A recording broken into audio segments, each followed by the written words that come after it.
Hello everyone, कैसे हो आप सब। आई होप आप सब अच्छे होंगे, स्वस्थ होंगे, पॉजिटिव होंगे। Welcome to my channel.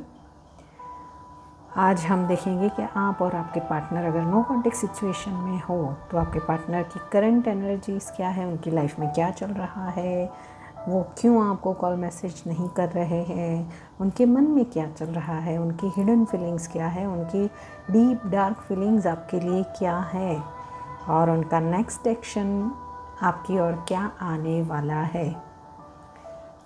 तो स्टार्ट करते हैं रीडिंग। और अगर मेरे चैनल पर नए आए हैं तो मेरे चैनल को लाइक, शेयर एंड सब्सक्राइब करना ना भूलें। यूनिवर्स मुझे बताएं, मेरे व्यूवर्स जो भी नो कॉन्टेक्ट सिचुएशन में हैं उनके पार्टनर की करंट फीलिंग्स फ़िलहाल क्या है। फटाफट से अपने पार्टनर का ध्यान करें।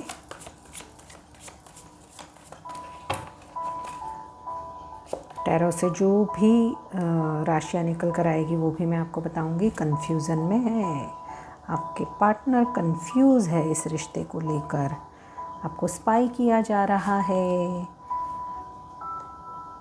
कहीं ना कहीं उन्हें लगता है कि आपने उनका दिल किसी और पर्सन की वजह से तो नहीं तोड़ा है। कुछ मिसअंडरस्टैंडिंग्स यहाँ पे मुझे दिखाई दे रही है, बट वो हाईली ऑब्सेस्ड है आपकी ओर। आपके पर्सन जो है वो बहुत ही ऑब्सेस्ड है आपको लेकर। फ़िलहाल ये करंट फीलिंग्स है। चलिए, करंट फीलिंग्स को मैं धीरे धीरे क्लैरिफाई करती जाऊंगी टैरो से भी। आपके पर्सन कन्फ्यूज़न में है, आपको स्पाई किया जा रहा है, उनका दिल अंदर से रो रहा है कि आपने क्यों बार बार उनका ट्रस्ट तोड़ते हो, उनका दिल तोड़ते हो। थी था पे ध्यान नहीं देना, मेल फीमेल कोई भी हो सकता है। देखते हैं क्या एनर्जीज निकल कर आती है। आपके साथ बिताए हुए वक्त को वो बहुत ही याद करके मिस कर रहे हैं आपको, उसी वजह से उन्हें अपनी गलतियों का एहसास हो रहा है। देखिए, कप्स, इमोशंस ही इमोशंस है आपके पार्टनर के दिल में आपके लिए, उनकी करंट एनर्जीज में। उन्हें लगता है कि काश एक चांस फिर से मिल जाए इस रिश्ते में सब कुछ ठीक करने का, क्योंकि उन आपके रिश्ते में है ना सब कुछ था, सब कुछ, यानी उन्होंने कभी एक्सपेक्ट नहीं किया था उतना प्यार आपको उनसे और उनको आपसे मिला था। बट सडन कुछ ऐसी गलतियाँ आपके पार्टनर से हुई जिस वजह से इस रिश्ते में ब्रेकअप आया। हो सकता है आप दोनों के बीच में कुछ डिफरेंसेस हो, सोसाइटी फैक्टर्स हो, रिलीजियस फैक्टर्स हो, ओवर थिंकिंग बहुत चल रही है। यानी आपके पार्टनर अभी एफ़र्ट्स डालना चाहते हैं इस रिश्ते में, इस रिश्ते के लिए वो आगे बढ़ना चाहते हैं, बट लोग क्या बोलेंगे, लोग क्या सोचेंगे,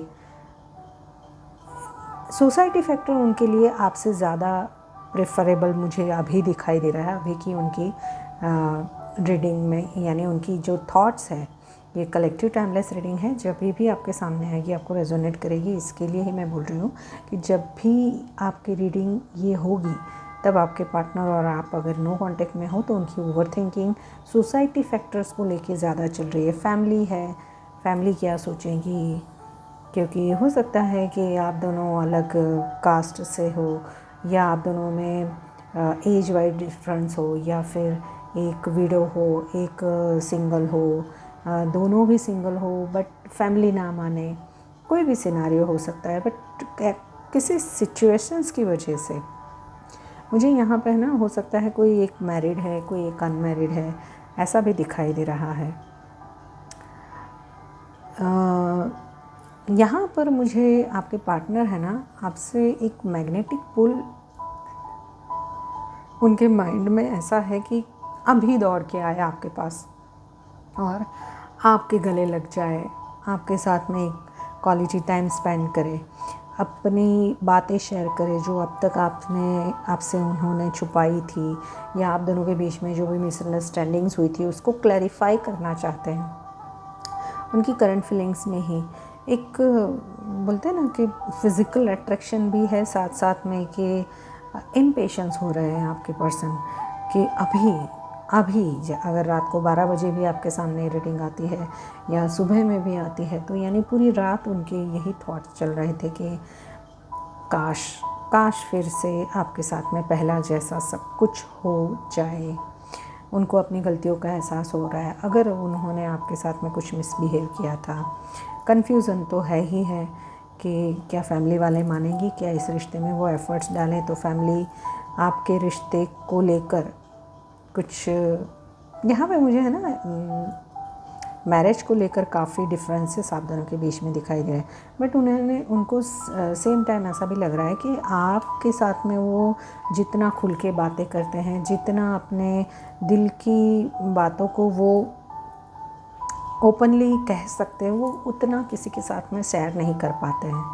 अगर वो ऑलरेडी मैरिड है और आप सिंगल हो, तो आपसे खुल के जितनी बातें हो रही थी उतनी बातें वो अपनी वाइफ से भी नहीं कर पा रहे होंगे, और उसी वजह से वो कंफ्यूज है कि मुझे किस रिश्ते में रहना चाहिए। यहाँ पे ये भी हो सकता है कि ट्रस्ट इश्यूज़ आप दोनों के बीच में काफ़ी ज़्यादा है, और उसी वजह से बार बार ऑन ऑफ सिचुएशन, और कहीं ना कहीं आपके पर्सन को ऐसा लग रहा है कि वो कहीं फंसे हुए हैं, जहाँ से वो उनके लिए निकल पाना थोड़ा सा मुश्किल भी हो रहा है, और काफ़ी प्रॉब्लम्स क्रिएट हो सकते हैं। इसी वजह से उन्होंने आपको इस रिश्ते से नो कॉन्टेक्ट सिचुएशन में डाला है, ऐसा मुझे दिखाई दे रहा है। यूनिवर्स मुझे बताएं। स्पाई किया जा रहा है आपको, आप कहाँ जाते हो, किससे बात करते हो। यूनिवर्स मुझे बताएं, मेरे व्यूवर्स जो भी रीडिंग देख रहे हैं उनके पार्टनर की हिडन फीलिंग्स क्या है। देखिए, उनकी हिडन फीलिंग्स में तो यही है, उनका मन यही चाहता है कि let's make this relationship most beautiful by love and understanding. आप दोनों के बीच में प्यार और अंडरस्टैंडिंग से रिश्ता हमेशा के लिए सही हो जाए, ऐसी उनकी हिडन फीलिंग्स है। और क्या है, but I am confuse between my goals and this relationship, give some time. हो सकता है आपके पार्टनर कहीं फाइनेंस में थर्ड सिचुएशन कोई भी हो सकती है, उसे लेकर फंसे हो। अगर फाइनेंस को लेकर फंसे हैं, या कोई रिश्तों में फंसे हुए हैं, या फिर उनके कोई गोल्स हो सकते हैं, जैसे उनको पढ़ाई ख़त्म करके फिर अपना करियर सेट करके आपसे शादी करनी है, वो भी हो सकता है। या कोई कार्मिक डेप्थ है, उनको ख़त्म करके आपके पास आना है, तो वो कंफ्यूज है, क्योंकि कन्फ्यूज़न का कार्ड यहाँ पे भी आया है। आई am confuse between my goals and this relationship. वो चाहते हैं कि आप उन्हें थोड़ा टाइम दो, उन्हें समझो, उन्हें सपोर्ट करो, क्योंकि वो इस रिश्ते को बेटर करना चाहते हैं फ्यूचर में भी। I am over possessive for you, anger is just outcome. हो सकता है कि एंगर की वजह से, यानी लड़ाई झगड़े कहीं वो आपको खो ना दे, उस वजह से भी ट्रस्ट इश्यूज़ हुए हो कि आप उन्हें छोड़कर चले जाए, या आपकी तरफ से कुछ ऐसे हुए हैं कि वो कमिटमेंट नहीं दे रहे हैं, तो क्या वो मुझसे झूठ तो नहीं बोल रहे हैं, क्या मेरा और उनका फ्यूचर है कि नहीं है। तो उस वजह से भी आपके पर्सन और आप में काफ़ी डिफरेंसेस की वजह से I am over possessive for you. वो कहना चाहते हैं कि वो आपके लिए बहुत ही पॉजेसिव है, और उसी वजह से उन्हें गुस्सा आता है। I know you are very attractive, I don't deserve you.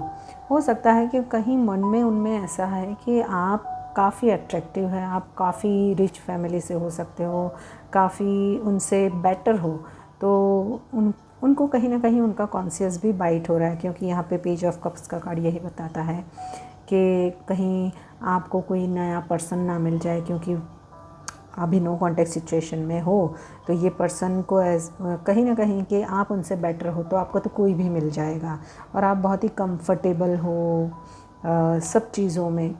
तो उनको कहीं ना कहीं ट्रस्ट इश्यूज उसी की वजह से भी आ रहे हैं।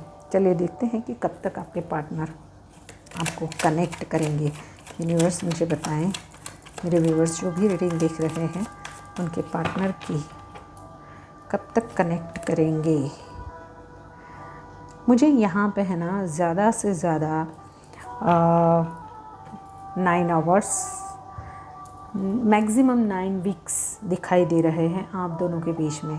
9 आवर्स से लेके 9 वीक्स तक बीच में आप दोनों के बीच में जो भी क्लैरिफिकेशन है वो हो जाएगा इस रिश्ते को लेकर। और मुझे पॉजिटिव रीडिंग लग रही है कि वो आपके पार्टनर है, वो कहीं ना कहीं कुछ ना कुछ एफ़र्ट्स डालेंगे। तो ऐसे रीडिंग्स को देखने के लिए मेरे चैनल को लाइक शेयर एंड सब्सक्राइब कर लेना। Till then bye bye.